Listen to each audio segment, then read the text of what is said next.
Set 2.2 का example number third क्या दिया हुआ है 2y² plus 27y plus 13 is equal to 0। इस इक्वेशन के या इस क्वेश्चन में हमें क्या करना है, हमें इस इक्वेशन के क्या करने हैं, रूट्स फाइंड करने बाय फैक्टराइजेशन मेथड। यानी कि गिवन क्वाड्रेटिक इक्वेशन आपको दिया हुआ है, इससे हम क्या करेंगे, रूट्स फाइंड करेंगे बाय फैक्टराइजेशन मेथड। यानी कि फैक्टराइजेशन मेथड का यूज करके हमें क्या करना है, रूट्स फाइंड करने। सबसे पहले हम क्या करेंगे, गिवन इक्वेशन को एज इट इज लिखेंगे। गिवन इक्वेशन को हम क्या करेंगे, सबसे पहले हमें गिवन इक्वेशन लिखना है। गिवन इक्वेशन क्या दिया हुआ है, सबसे पहले गिवन इक्वेशन को लिखो।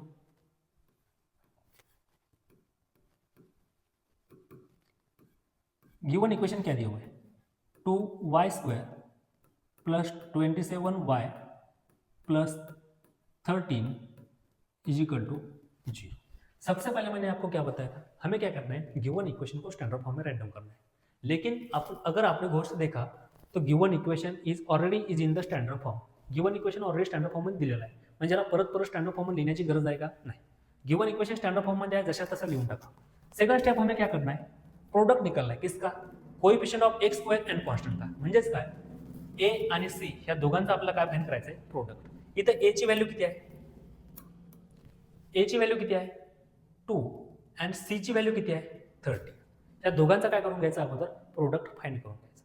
प्रोडक्ट किती असायला पाहिजे बघा, प्रोडक्ट किती येणार, मग हा 2 × 30 यानी कि इनका प्रोडक्ट क्या आएगा 26। देखो जरा 2 × 13 यानी कितना होगा 26। मैं आपको आगे लास्ट में, सबसे लास्ट में डायरेक्ट आंसर कैसा फाइंड करना है वो बताऊंगा। आंसर आपका राइट है या रॉन्ग है। देखो यहाँ पर क्या होगा, 2y² plus 27 plus 13 is equal to क्या आया 0। क्या करेंगे हम, ए एंड सी का प्रोडक्ट निकालेंगे, 2 × 13 कितना निकल के आया 26। अब हमें क्या करना है, इस 26 के ऐसे फैक्टर निकालने हैं कि जिसकी एडिशन कितनी आनी चाहिए, बी की। जितनी वैल्यू बी की है उतनी इनकी एडिशन आनी चाहिए। यानी कि बी की वैल्यू कितनी दी हुई आपको 27, कितनी दी हुई 27। यानी कि ऐसे फैक्टर निकालने हैं कि जिनकी एडिशन ऑब्वियसली कितनी आनी चाहिए 27। सिंपल से फैक्टर है 27 होगा। इसका मतलब क्या होता है, आपको डायरेक्टली फैक्टर याद होने चाहिए कि 26 × 1 इन दोनों का प्रोडक्ट क्या होता है 26 और दोनों की एडिशन कितनी आएगी 27। देखो 26 × 1 कितना आएगा 26, दोनों की एडिशन करके देखो 26 + 1 इज इक्वल टू कितना होता है 27। यानी कि हमारे फैक्टर क्या है, राइट फैक्टर है। या तो कोई प्रॉब्लम नहीं। अब देखो हमें क्या करना है, अब यहाँ पर आप क्या करोगे, 2y² को एज इट इज लिखेंगे, 27y की जगह पर हम क्या लिखेंगे फैक्टर। देखो क्या होगा फैक्टर यहाँ पर, फिर 26y प्लस 1y यानी कि सिंपल y लिखेंगे प्लस 13 इज इक्वल टू क्या होगा 0। यहाँ तो कोई प्रॉब्लम नहीं। अब देखो हमें क्या करना है, पहले 2 टर्म से आणि लास्ट वाले 2 टर्म से नंबर कॉमन निकालणे। आपल्याला काय करायचं, पहिल्या 2 टर्म आणि शेवटच्या 2 टर्म या दोघांमधून काय करायचं, कॉमन करायचं।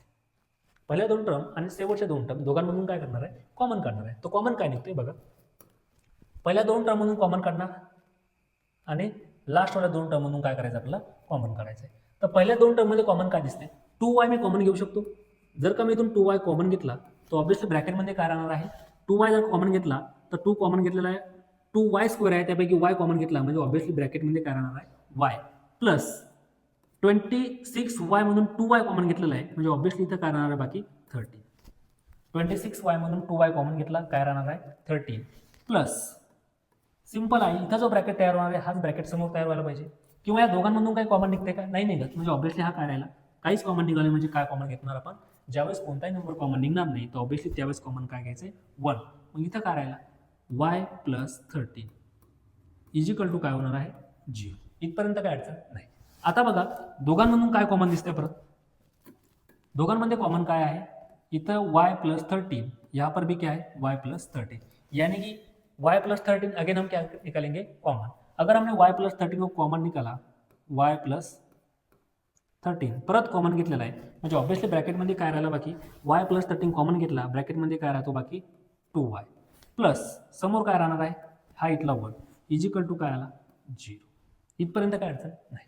आता काय सांगितलेलं आहे, y plus 13 in the bracket 2y plus 1 is equal to 0 म्हणजे ऑब्वियसली 2 नंबरचा प्रोडक्ट काय दाखवलेला त्यांनी 0। म्हणजेच काय, समजा x y is equal to 0 हे 2 नंबर आहेत, x × y is equal to 0 असं का दिलेलं असलं त्याचा मिनिंग काय होतो, की दोन संख्येचा गुणाकार 0 आहे. म्हणजेच काय, दोघांपैकी ऑब्विसली एक संख्या काय असला पाहिजे 0. त्याच वेळी त्यांचा गुणाकार काय येणार आहे 0. म्हणजेच तुम्ही काय म्हणू शकता, इथं x इजिकल टू 0 असू शकतो किंवा मग y इजिकल टू काय असणार आहे 0. एक तर x इजिकल टू 0 असायला पाहिजे किंवा मग y इजिकल टू काय असायला पाहिजे 0. सिमिलरली कंडिशन इथं अप्लाय करणार, दोघांचा प्रोडक्ट काय 0, दोघांचा प्रोडक्ट 0 आहे. म्हणजेच काय, दोघांपैकी एक संख्या काय असली पाहिजे 0 असली पाहिजे.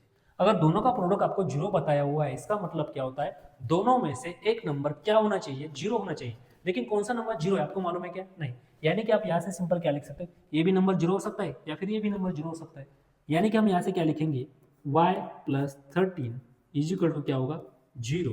और क्या कह सकते हैं हम, 2y प्लस 1 इजिकल टू क्या होगा 0. अब यहाँ पर कैलकुलेशन कर लो, y इजिकल टू क्या आएगा, यहाँ पर प्लस 13 है, इजिकल टू साइन के बाद शिफ्टिंग करने के बाद क्या होगा, प्लस 13 का माइनस 13. कोई प्रॉब्लम नहीं. यानी कि y इजिकल टू क्या निकल के आया -13. और क्या कह सकते हैं हम, 2y इजिकल टू, यहाँ पर देखो हमें किसकी वैल्यू निकालनी है, y की. यानी कि हर एक नंबर को उधर शिफ्ट करते जाओ. यहाँ पर +1 था, इधर आने के बाद क्या होगा -1. हमें वैल्यू किसकी निकालनी है, y की. यानी कि y इजिकल टू क्या आएगा -1 एज इट इज. यहाँ पर +1 मल्टिप्लिकेशन में, इधर आने के बाद क्या होगा वो डिव्हिजन. इथं काय 2 × y आहे, मल्टिप्लिकेशन मध्ये आहे, इकडे नंतर मध्ये कशामध्ये जाणार आहे डिव्हिजन मध्ये. म्हणजे ऑब्विसली आन्सर क्या आएगा, y इजिकल टू -1/2 आणि y इजिकल टू -13.